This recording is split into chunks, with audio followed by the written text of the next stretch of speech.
Assalamualaikum warahmatullahi wabarakatuh. Kerajaan Aceh berada di bagian utara Pulau Sumatera yang saat itu mempunyai ibu kota bernama Banda Aceh Darussalam. Awal mula berdiri Kerajaan Aceh yaitu pada tahun 1496. Kesultanan tersebut berdiri di wilayah Kerajaan Lamuri yang sudah ada terlebih dahulu sebelum Kesultanan Aceh.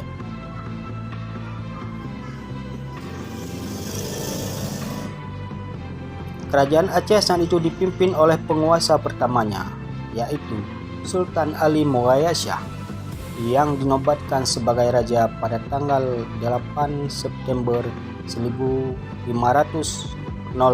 Masehi. Setelah itu, Kerajaan Aceh melakukan perluasan wilayah dengan menaklukkan beberapa wilayah yang ada di sekitar kerajaan, seperti Kerajaan Daya, Kerajaan Lidi, Kerajaan Pedir, dan Kerajaan Nakur. Selanjutnya, pada tahun 1524, wilayah Pasai resmi menjadi bagian dari Kesultanan Aceh yang disusul dengan wilayah Aru yang kemudian ikut bergabung.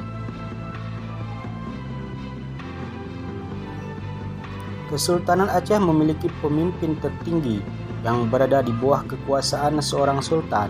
Namun, itu pemerintahan kerajaan Aceh tersebut lebih banyak diatur oleh orang kaya atau hulu balang.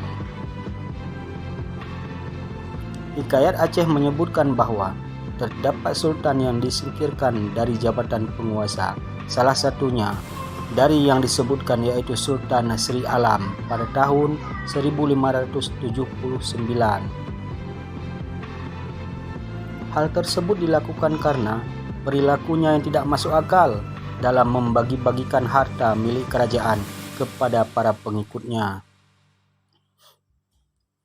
Kemudian, kepemimpinan selanjutnya digantikan oleh Sultan Zainal Abidin.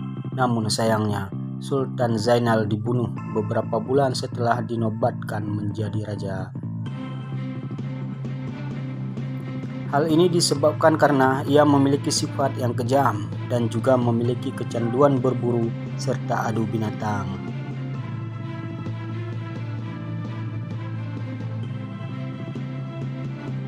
Kerajaan Aceh merupakan kerajaan bercorak Islam. Kerajaan di Tanah Rencong ini terlahir dari gabungan dua kerajaan sebelumnya, yaitu Lamuri dan Aceh, atas dasar ikatan pernikahan antara Raja Lamuri dengan putri Raja Aceh. Setelah resmi bergabung, kerajaan pun menciptakan kekuasaan baru dengan sebutan Kesultanan Aceh Darussalam.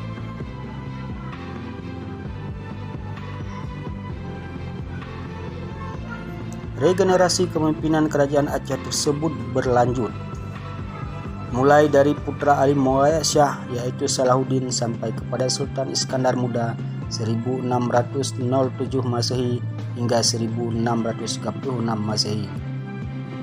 Kerajaan Aceh Darussalam mengalami era kejayaan di masa kepemimpinan Sultan Iskandar Muda. Saat itu, Sultan Iskandar Muda menolak keras bentuk kerjasama yang ditawarkan oleh pihak asing. Bahkan ia sudah paham segala trik asing yang berupaya memanfaatkan sumber daya miliknya. Sejumlah tawaran kerjasama mulai dari Inggris, Portugis hingga Belanda, namun tidak satu pun yang membuatnya tertarik. Kekuatan militer di era Sultan Iskandar Muda sangat kuat dan dibekali dengan senjata yang canggih termasuk meriam. Siasat Portugis, Belanda bahkan Inggris untuk merebut kekuasaan dibuat menyerah olehnya, sampai akhirnya mereka memilih ganti wilayah yang berimbas ke Pulau Jawa dan Maluku. Sultan Iskandar Muda cukup sukses dalam memperluas wilayah kekuasaan, termasuk Semenanjung Malaya yaitu Johor, Perak, Malaka, Kedah, Patani, sampai sebagian besar Sumatera.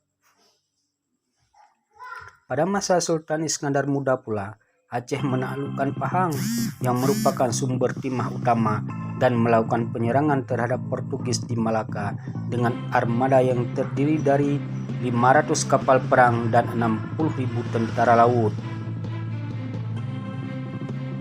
Periode Iskandar Muda berpengaruh besar pada kebudayaan Islam yang diterapkan dalam kehidupan masyarakat Aceh kala itu, sehingga daerah ini menjadi julukan Seramau Mekah.